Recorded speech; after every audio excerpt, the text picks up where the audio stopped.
भागवत में लिखो है 3 गब्यूती, यानी 18 किलोमीटर लंबी हती पूतना। हमने तो नहीं देखी, मैंने पढ़ो है, अपन ने देखो तो नहीं, मैंने पढ़ो है कि 18 किलोमीटर लंबी हती पूतना। इतने संकड़ा कोटा खत्तो हुई है 15। हाँ तो गड़ा कोटा से सना कुआर आगे 3 किलोमीटर, जितने तैसे गड़ा कोटा से 3 किलोमीटर और आगे उतनी पूतना लंबी हती। और जब भगवान ने को मारो, जब जगी दी तो आसपास जितने पेड़े लगे थे पूरे चरपट हो गए थे। उसी समय नंद बाबा आए और नंद बाबा ने आकर के देखा, रे राम राम राम, चलो भगवान ने रक्षा करी। यशोदा मैया को पता चला कि कोई राक्षसी कन्हैया को लेकर उड़ी है। यशोदा मैया आई, सीढ़ी लगाई गई पूतना के ऊपर, कन्हैया को उतारा, पूतना के शरीर के भाग किए गए, इसके शरीर के हिस्से करके इसको जलाया गया। भगवान का स्पर्श होने से इसके दिव्य से देह सुगंध निकली। बोलिए भक्त वत्सल भगवान की जय। यशोदा मैया कन्हैया को लेके आई और कन्हैया को लेकर के आकर सबसे पहले गोमूत्र से स्नान करवाया कन्हैया को, उसके बाद में गोबर से स्नान करवाया कन्हैया का। स्नान करवाने के बाद में नजर उतारी, ऐसी नजर न उतारी जैसी अब उतरन लगी। 400-500 ग्राम मिर्चें लाल, और जहाँ पे मोड़ा पे से घुमा के जो नजर उतरा थे, अरे राम, पूरे मोहल्ला को खांस खांस के टीवी हो जाएगा। ऐसी नजर उतरा थे, ऐसी नहीं उतारी। नजर उतारी गैया की सार में लगा गई, यहाँ अपने तो गैया बना था, अपन कहने लगा सार।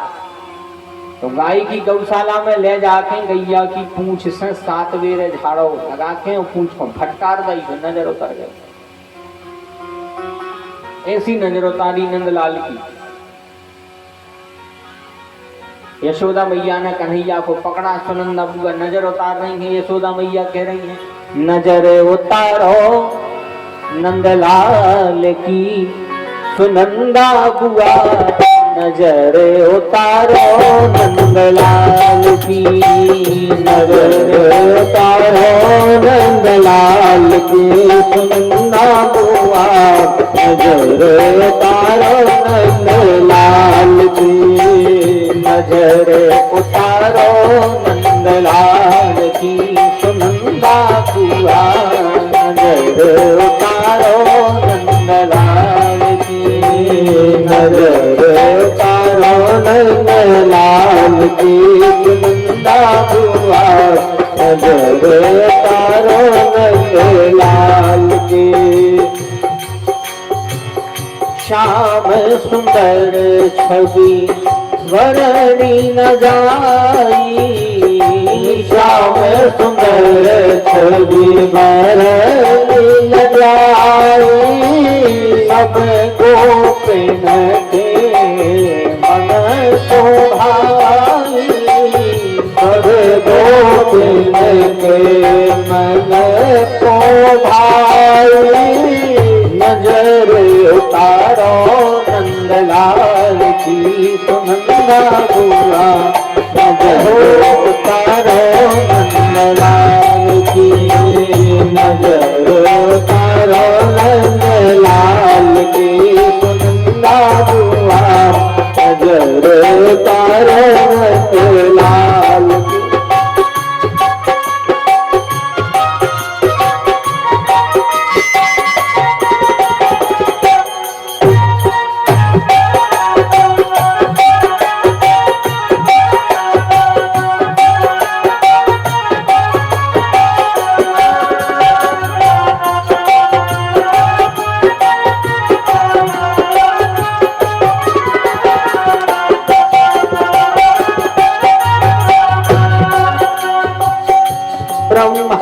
दैत जाको पार न पावे, ब्रह्मा दैत जाको पार न पावे, वेद नीति नीति कहलावे, वेद नीति नीति करनावे, शरण कहो गोपाल की सुनंदा बुआ नजर उतारो नारायण की शरण शोभा धाम की सुनंदा बुआ नजर उतारो श्याम की नजर उतारो नंदलाल की सुनंदा बुआ नजर उतारो नंदलाल की नजर उतारो नंदलाल की सुनंदा बुआ नजर उतारो नंदलाल की नजर उतारो नंदलाल की नजर उतारो नंदलाल। बोले नंद के लाला की जय हो, भक्तवत्सल भगवान की जय हो। भगवान की नजर उतारी गई। कंस को जब पता चला कि पूतना का अंत हुआ, कंस ने बहुत से दैत्य पहुंचाए, लेकिन सब दैत्यों को भगवान ने मारा। एक दिन सत्तासुर, एक दिन तृणावर्त, ऐसे अनेक अनेक दैत्य पहुंचाए। अब भगवान थे 1 साल के पूरे, 1 वर्ष के भगवान पूरे हुए। अब समय आया भगवान के नामकरण का। भगवान के नामकरण का समय आया। वेदव्यासी लिखते हैं, गर्ग है पुरोहितो राजन यदूनाम सुमहातपा ब्रजम जगामि नंदस्य वसुदेवस्य च प्रेरितः। गर्ग नाम के एक आचार्य थे, पुरोहित थे, जो कंस के पुरोहित। वसुदेव जी ने गर्गाचार्य को कहा कि आप जाकर के गोकुल में जाओ और उते 2 बालक हैं, तो उनके नाम धरे आओ। तो गर्गाचार्य जी गए। नाम रखने के लिए गर्गाचार्य जी गए और नाम रख के जैसे ही गर्गाचार्य जी पहुंचे, नंद बाबा ने देख ला, अरे महाराज गर्गाचार्य जी आ गए। तो नंद बाबा ने बढ़िया इनको खूब सत्कार करो। सत्कार करने के बाद नंद बाबा ने कहा, अब एक काम करो, हमारे लड़कों के नाम ले रख दे गुरु बाबा। गर्गाचार्य जी ने कहा, नाम तो हम धर देते, लेकिन यदूनाम है आचार्य ख्यातश्च भुवि सर्वतः सुतम मया संस्कृतम थे मन्यते देवकी सुतम। बोले हम यदुवंशियों के आचार्य हैं, नाम तो हम धर देते। तो झूठी काय बोली फिर ने, जब नाम ही धरवे आए, वही उद्देश्य से आए। ऐसा कहते कोई कथा सुन में आवे और कथा ने सुन के अकेली दुकान पर बैठे बैठे 3 घंटा चलो जावे। उद्देश्य तो भैया कथा सुन में आए थे, लेकिन फिर अपन नहीं आता पाए तो फिर अपनो दुर्भाग्य कहानी। तो ऐसे ही जे भी झूठ बोल रहे हैं, आए जबकि नाम ही धरवे हैं, लेकिन फिर झूठ काय बोल रहा है। तो अपने शास्त्रों में कही है, सत्य बोलो, धर्म न दूसर सत्य समान। सत्य समान कोई धर्म नहीं। और आजकल समस्या तो यही है कि अब आदमी सत्य नहीं बोले। अब सत्य धीरे धीरे कम हो रहा। आदमी ने शुगर के डर से मीठो खावो छोड़ दो। शुगर के डर से मीठो नहीं खा, बीपी के डर से नमक नहीं खा, मन भगवान के डर से झूठी बोले वो नहीं छोड़ रहे। बोले वृंदावन में हरि लाल की, उनको कवे लगे तो कंठ डाल। जब अपन शुगर के डर से मीठो खावो छोड़ सका, बीपी के डर से नमक खावो छोड़ सका, तो फिर अपन ने बेईमानी और झूठी का नहीं छोड़ी भगवान के डर से। भगवान को डर नहीं है, अकेले बीपी शुगर को है। अपने अंदर सत्यता रखो। जिसके अंदर सत्यता है, भगवान हमेशा उसका साथ देंगे। सत्यता भर अपने भीतर रख। और सत्य बोल वो कोई नहीं चाह रहा, सुन मनो बन सत्यवादी रहे सब जन। सत्यवादी सब बन रहे हैं, मन बोल वो कोई नहीं चाह रहा।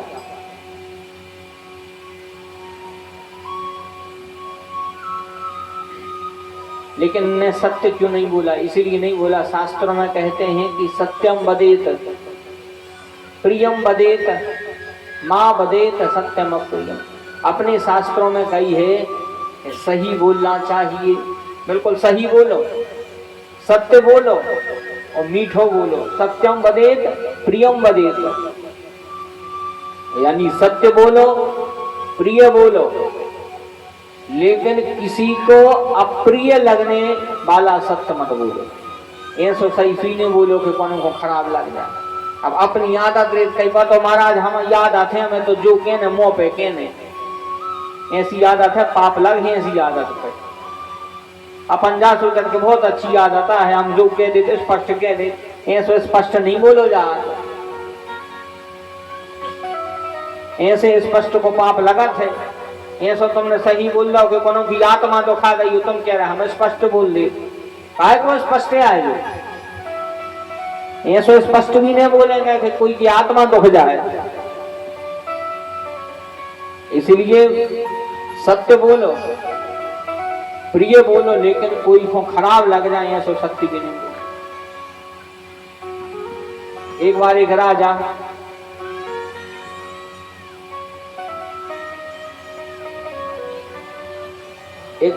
को अपनी प्रशंसा सुनने की बहुत आदत होती। राजा को प्रशंसा सुनने की बहुत आदत थी।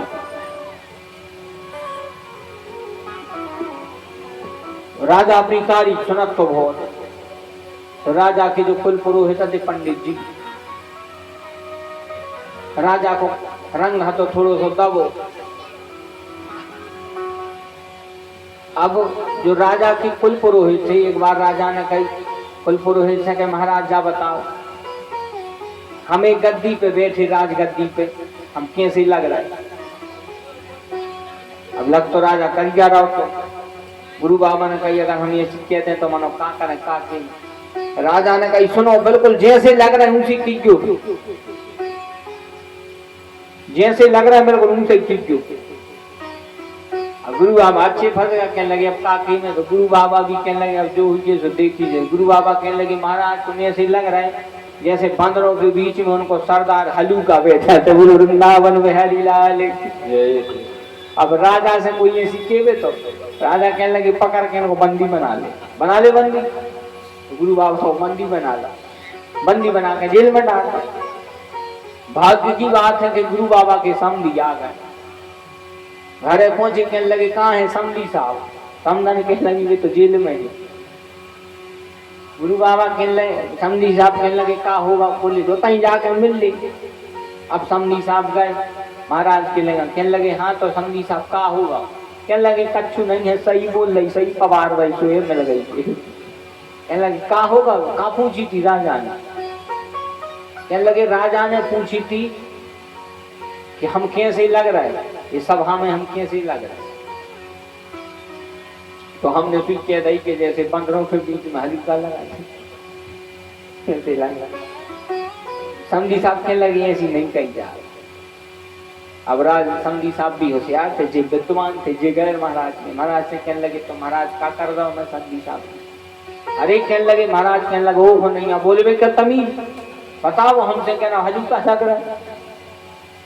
अच्छा तुम ही बता हम कैसे लग रहा है? अब इनको कई तो भाई आ रही थी वृंदावन में हरी लाल जी। कहने लगे बता हम कैसे लग रहे?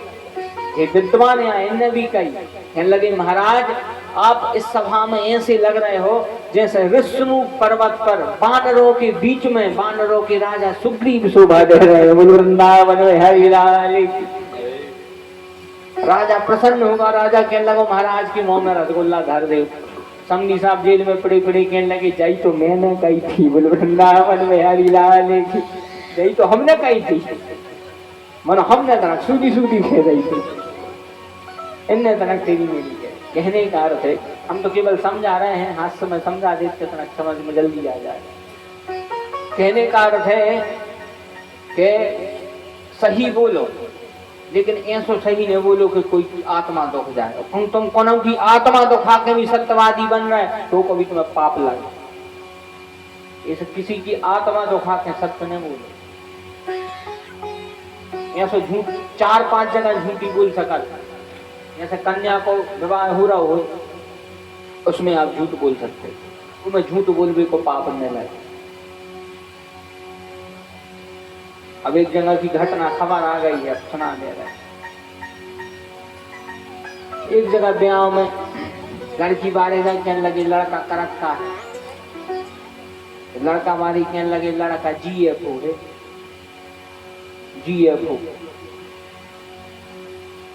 GFO जाना था अपन। तो लड़की बारे में सोची तो पढ़ो नौकरी कहानी GFO, तो ब्याह कर लो अच्छो खूब तो मोटो दहेज दो। लड़का कहीं GFO है, लड़का जहाँ फोन पहुंचे कहीं लड़का तो GFO है, GFO। अब होगा ब्याह, ब्याह के बाद जब मोड़ी ससुराल में आई तो उन्हें फिर महीना के बाद अपने पिताजी को फोन लगा, कहने लगी पापा आप तो कहते थे GFO है मनोजी, तो आप जाता ही नहीं, तो घर ही बैठे रहे।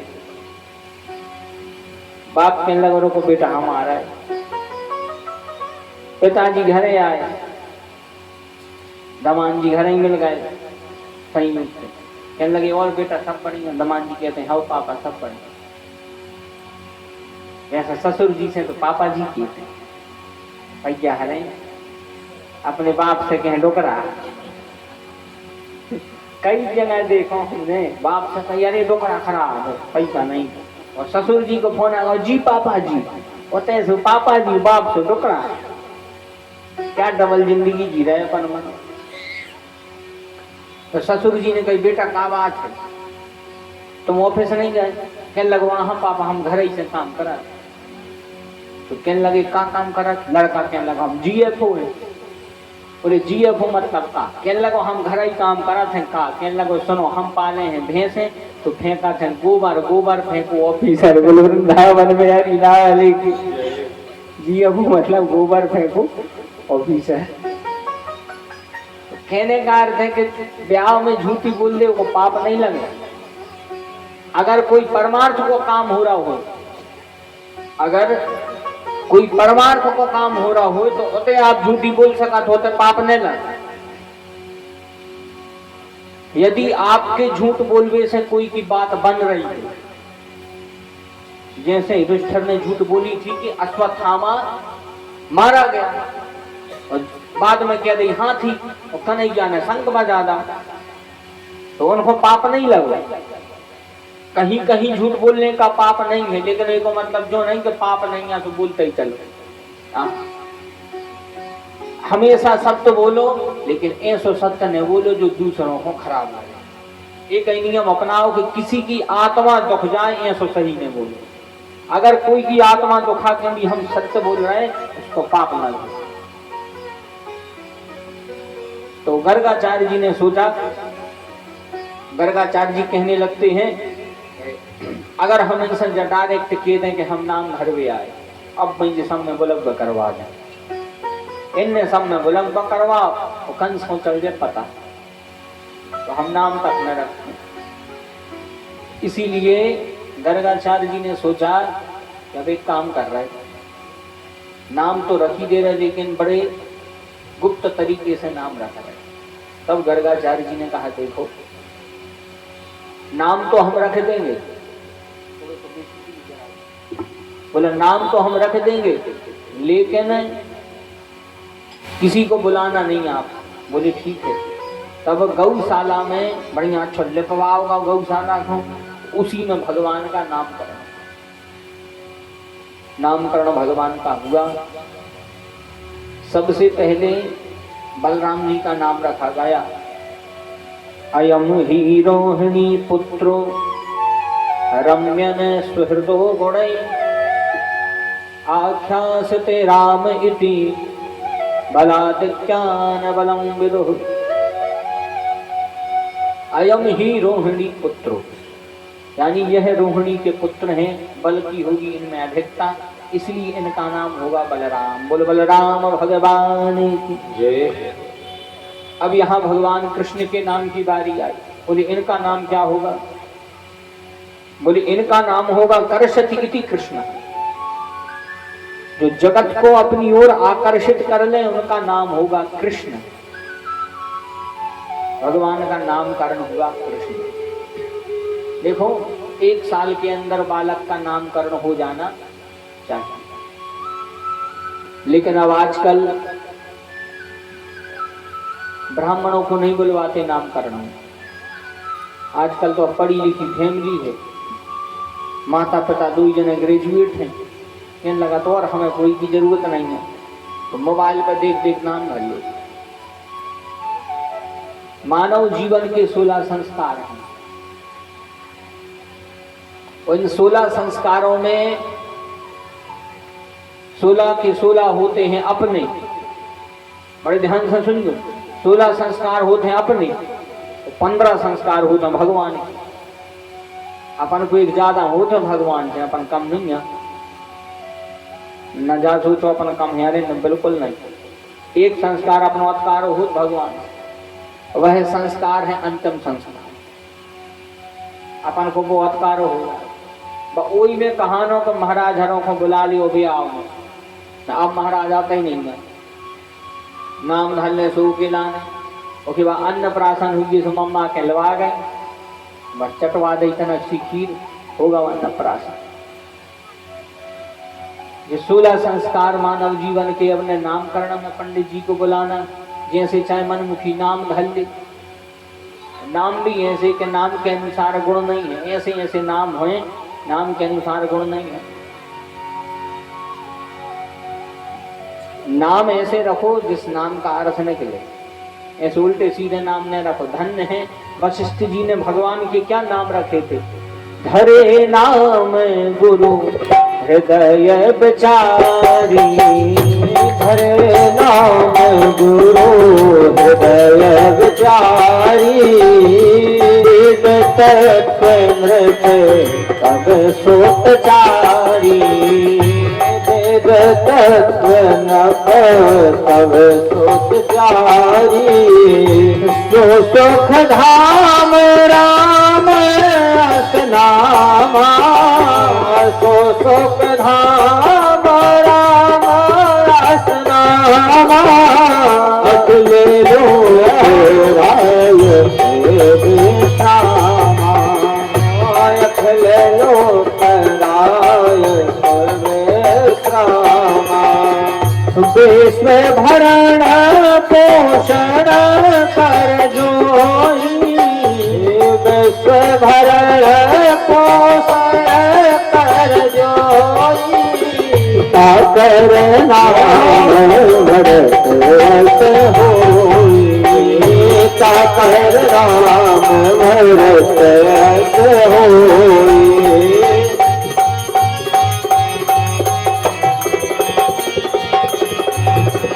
जाकर नाम भरत अस होई, ताकर नाम भरत अस हो।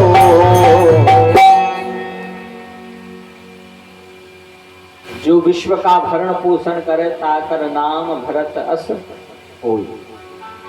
ऐसे ऐसे नाम रखे थे भगवान के। राम जो रमण करे सब जगह राम, कितना बढ़िया नाम राम। 2 अक्षर को नाम राम, रा माँ। रा बोलो तो मुंह खुल जाए, माँ बोलो तो बंद हो जाए। राम में खुलता है, माँ में बंद हो जाता है। ऐसा ही प्रैक्टिकल करके देख ले, कछु नहीं है। कितना बढ़िया नाम है राम। हमने एक जना बताई कि कथा में के जो नाम महामंत्र है, जितो अपन को समय मिले इस नाम का खूब बढ़िया उच्चारण करो। कितना बढ़िया नाम है राम। नाम से बढ़िया कोई महामंत्र नहीं है। मंत्र महामणि विषय ब्याल के, मेटत कठिन कुअंक भाल के। मंत्र जो है वह महामणि है। हमारे माथे पे जो प्रारब्ध की रेखाएं हैं, अगर नाम जब अपन निष्ठा से कर ले में भगवान को, तो वे रेखाएं जो कट ले। इतनी शक्ति है नाम में, इतनी बढ़िया शक्ति नाम में।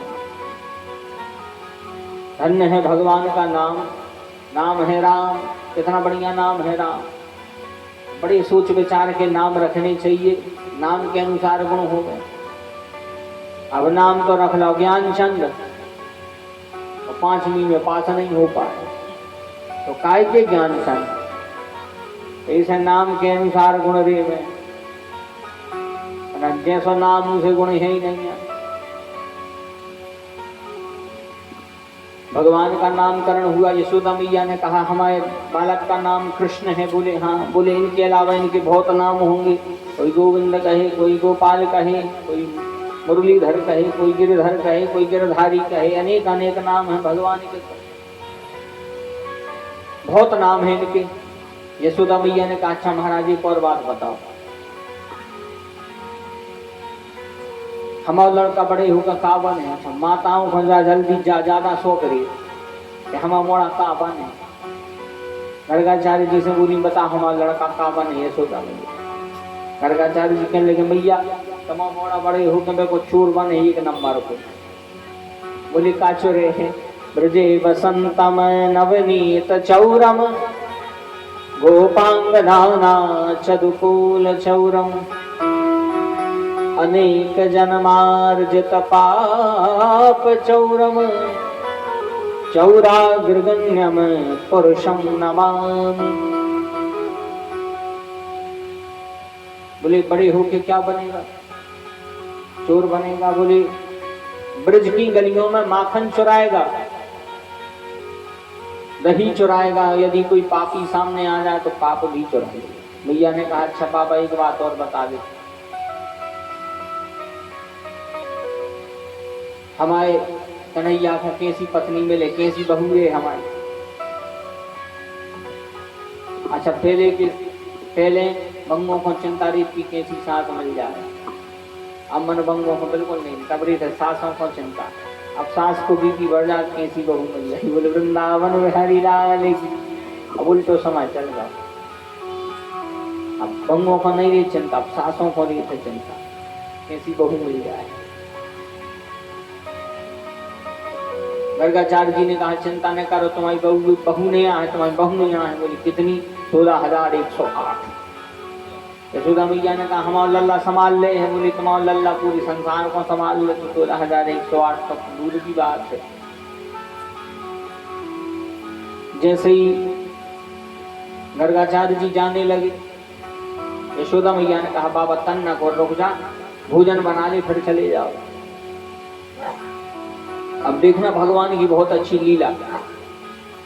गर्गाचार्य जी कह रहे हैं तो भोजन रहने दो, मैया परेशान न हो। लेकिन जब मैया ने बार बार कहा कि भोजन बनाओ, तब गर्गाचार्य जी भोजन बनाने को तैयार हो गए। और जैसे ही भोजन बनाने को तैयार हुए तो गर्गाचार्य जी भोजन बना रहे हैं। अच्छी जगह को लिपवा दो। जगह को लिपवाने के बाद में अब गर्गाचार्य जी भोजन बनाने लगे। और जब भोजन बन गए तो यशोदा मैया सामने बैठी, कन्हैया को हाथ में गोद में बैठाए। यशोदा मैया क्या नहीं हाथों, महाराज अब भोग लगा। महाराज ने अपने हाथों से बनाया, हाथों से बना के जैसे ही सामने थाली रखी तो भक्त का सबसे बड़ा लक्षण है आज के युग में कि जो सच्चो भगवान को भक्त हुई वो बिना भोग लगाते हैं। और हमारा आपको भी कथा सुन रहे हो, इस चीज को अपने जीवन में उतारो। जब भी भोजन करो तो भगवान को निवेदित करके करो। आजकल तो भोजन होता ही नहीं है, आजकल तो खाना। कोई करा था भोजन? हाँ, वो तो हमारे से हर पूछा थे सब जने, गुरुजी भोजन हो गए? कोनो कोनो तो ही कहते महाराज खाना खा ले, हमने कहा हम नहीं खाते। अब तो भोजन होता ही नहीं है। अच्छा कोनो कहते हो तो बताओ कि भोजन, अब तो अपन सब खाना वाले हो गए। खाना खा लो, खाना मतलब जाना खा ना। जैसे अपन कहूँ जाओ, कोई कह दे नहीं खाने तो ही अपन जबरदस्ती खा लाए, तो फिर अपन को कहाने। बताओ वो कहानी वृंदावन बिहारी लाल की। तो ऐसा ही अब रोज ही अपन ऐसा ही हो रहा है, हर की कह दे खाना मतलब बिल्कुल नहीं खा तो ये अपन लगे खाओ, तो वो कहा इसे खाना नहीं भोजन करेंगे, खाना खाते खल सभी संत करें आहार, सज्जन जन भोजन करें भाषा क्रिया विचार। भोजन करें और जब भी भोजन करो एक नियम बना ले भोजन को का, तुम ही निवेदित भोजन करही, तुम ही निवेदित, तुम ही निवेदित भोजन करही, तुम ही निवेदित।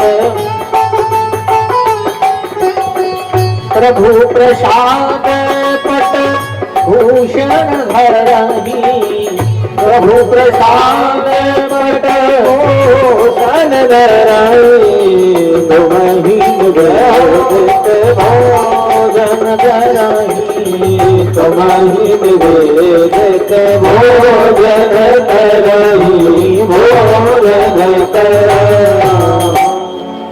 जब भी खाओ भगवान को भोग लगाना, यदि भोग लगा के खाओगे तो वह प्रसाद बनेगा, प्रभु प्रसाद। और प्रसाद कब नुकसान करता नहीं है, आज तक सुनी कब भैया फलाने को प्रसाद नुकसान कर, ऐसी मनी सुनी कि भैया फलाने को खाना नुकसान कर। खाने के भी अपने से नियम हैं कि कैसे खाओ, कितनो खाओ, अपने से नियम है कैसो भोजन लेने से। 12 महीना के अपने से नियम है भोजन में क्या होना चाहिए, ये सब नियम है अपने से।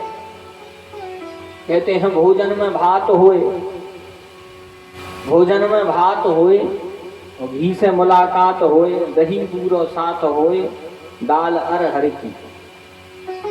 भोजन में भात होए, घी से मुलाकात होए, दही पूरो साथ होए, दाल अरहर की, और हरो कछु साग होए, चटनी की लाग होए।